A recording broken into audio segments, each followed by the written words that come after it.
ناظرین، تاریخ میں زمین پر بنائی جانے والی دو جنتوں کا ذکر ملتا ہے۔ ایک جنت خدائی کے دعوے دار شداد نے بنائی تھی جسے باغ ارم کہا جاتا ہے، اور دوسری جنت 5ویں صدی ہجری میں حسن بن صبا نے بنائی تھی۔ آج کی اس ویڈیو میں ہم آپ کو حسن بن صبا، اس کی جنت اور قلعہ الموت کے حوالے سے معلومات فراہم کریں گے۔ ویڈیو میں آگے بڑھنے سے پہلے آپ سے گزارش ہے کہ اگر آپ ہمارے چینل پر نئے ہو تو برائے مہربانی چینل کو سبسکرائب کرنا مت بھولیے اور ساتھ میں لگے بیل کے آئیکن کو لازمی پریس کریں تاکہ ہماری ہر نئے آنے والی ویڈیو کا نوٹیفیکیشن آپ کو موصول ہوتی رہے۔ ناظرین، حسن بن صبا 5ویں صدی ہجری کا پرفریب اور منافق ترین کردار گزرا ہے۔ حسن بن صبا نامی یہ شخص نظام الملک خواجہ حسن طوسی، جدید علم کلام کا بانی ابن رشد اور مشہور شاعر و مفکر بے مثال سائنسدان عمر خیام کا ہم عصر اور ہم درس تھا۔ اس نے اپنے لیے شیخ الجبل یعنی پہاڑوں کا بوڑھا کا لقب استعمال کیا۔ ناظرین، سلجوکیوں کا دور حکومت تھا۔ ترک جنگجو ایک طرف مغرب میں صدیوں سے نبر آزما تھے اور دوسری طرف منگول یرغال کو روک رہے تھے۔ اسی دور میں فرقہ باطنیہ نے سر اٹھایا جنہیں تاریخ میں فاطمی بھی کہا جاتا ہے۔ حسن بن صبا، جس نے منافقانہ پالیسیوں کے ذریعے اسلام کی بنیاد کھوکھلی کر کے رکھ دی تھی۔ حسن بن صبا اسی باطنی فرقے کا موجد تھا جس پر ہاتھ ڈالتے بڑے بڑے مسلم حکمران ڈرتے تھے۔ ناظرین، حسن بن صبا کو انسانی نفسیات، علم نجوم اور علم سحر پر عبور حاصل تھا۔ ناظرین، حسن بن صبا سن 1050 عیسوی میں ایران کے شہر طوس میں پیدا ہوا۔ سن 1071 عیسوی میں مصر گیا اور وہاں فاطمی خلیفہ المنتصر نے اس کی قابلیت سے متاثر ہو کر اسے اپنے خاص داعی کی حیثیت سے ایران میں اسماعیلی دعوت پھیلانے کے لیے بھیجا تھا۔ سن 1090 عیسوی میں حسن بن صبا نے الموت نامی قلعے پر قبضہ کیا۔ بعد میں کئی دوسرے قلعے بھی اس کے قبضے میں آ گئے۔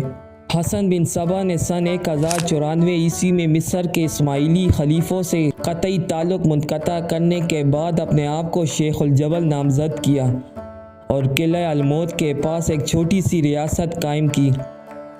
حسن بن صبا نے ایک جماعت منظم کی جس کے افراد فدائی کہلاتے تھے۔ ان فدائیوں کی سرفروشی کا یہ عالم تھا کہ وہ حسن بن صبا کے حکم پر اپنے پیٹ میں بھی چھوڑا تک گھونپ لیتے، قلعے سے کود کر اپنی جان تک دے دیتے تھے۔ ناظرین، حسن بن صبا نے ایک انتہائی خوبصورت باغ لگوایا اور اس میں نہایت خوبصورت لڑکیاں رہتی تھیں۔ حسن بن صبا کئی بار 2 یا 4 فدائیوں کو حشیش پلا کر اس باغ میں پہنچا دیتا۔ ہوش میں آنے پر فدائی یہ سمجھتے کہ وہ حقیقی جنت میں ہیں۔ عبدالعلیم شرر کا ناول فردوس بری اسی پس منظر کو سامنے رکھ کر لکھا گیا ہے۔ باغ میں لڑکیاں ان کو جام کوثر کے بہانے دوبارہ بھنگ پلا دیتی اور عالم بے ہوشی میں انہیں اس جنت سے باہر نکال دیا جاتا۔ فدائیوں کا کام حسن بن صبا کے حکم پر اس کی ناپسندیدہ شخصیات کو قتل کرنا تھا۔ حسن بن صبا نے جب کسی کو قتل کروانا ہوتا تو کسی ایک فدائی کو دوبارہ جنت کی سیل کا وعدہ کرتا اور یہ بھی یقین دلاتا کہ اگر وہ اس مہم میں مارا بھی گیا تو بھی آخرت میں اسے ہمیشہ کے لیے جنت مل جائے گی۔ فدائی جنت کی خواہش اور حشیش کے نشے میں جانثاری اور بہادری کے بڑے بڑے کرشمے سر انجام دیتے تھے۔ حشیش کے استعمال کی وجہ سے فدائیوں کو حشاشین یعنی بھنگ نوش بھی کہا جاتا ہے۔ اپنے فدائیوں کو مجاہد اور ان کی دہشت کی کارروائیوں کو جہاد ہونے کا احساس دلایا جاتا تھا۔ حشاشین کا پہلا شکار سلجوکیوں کا سلطان ملک شاہ تھا جسے زہر دیکھ کر ہلاک کیا گیا۔ اس کے بعد سلجوکی سلطان الپ ارسلان کا وزیر نظام الملک طوسی فدائیوں کے خنجر کا شکار بنا۔ کچھ عرصے بعد نظام الملک کے 2 بیٹوں کو بھی قتل کر دیا گیا۔ ان کے اگلے شکار حمص اور موصل کے 2 شہزادے تھے جنہیں نماز پڑھتے ہوئے ہلاک کیا گیا۔ سلجوکی سلطان احمد سنجر کا وزیر عبد المظفر علی اور ان کے دادا کو بھی قتل کیا گیا۔ اس کے بعد دیگر بہت سے مقتدر لوگ پراسرار طریقے سے ہلاک ہوتے رہے۔ ان میں خلفاء، سلاطین، امراء، علماء سبھی لوگ شامل تھے۔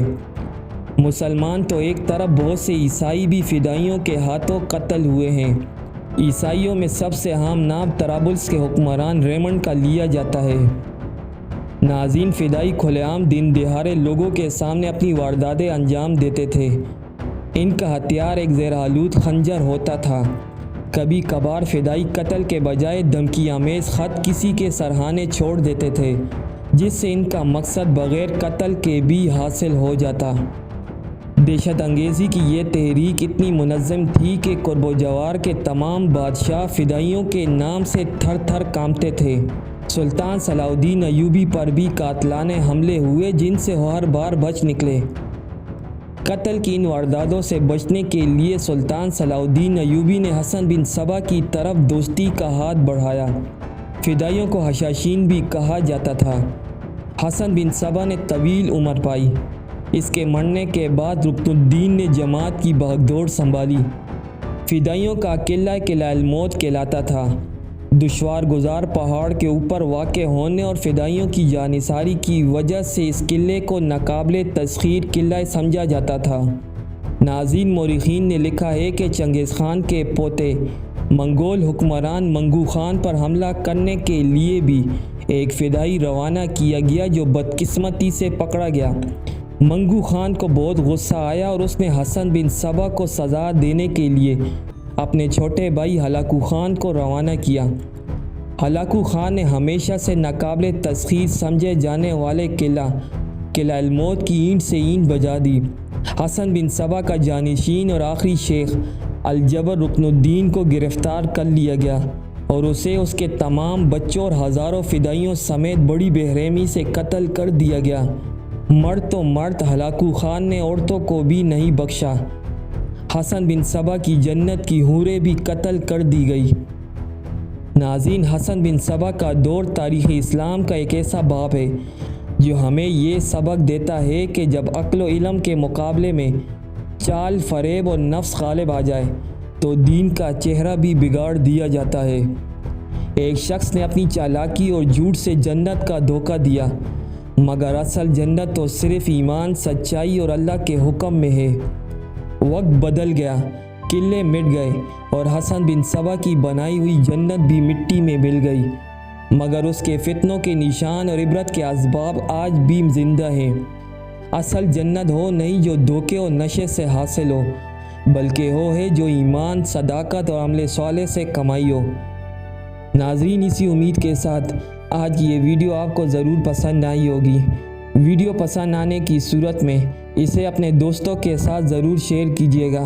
انشاءاللہ اسی طرح ایک اور اسلامی اور معلوماتی ویڈیو کے ساتھ آپ کی خدمت میں جلد حاضر ہوں گے۔ تب تک کے لیے اجازت دیجیے۔ اللہ نگہبان۔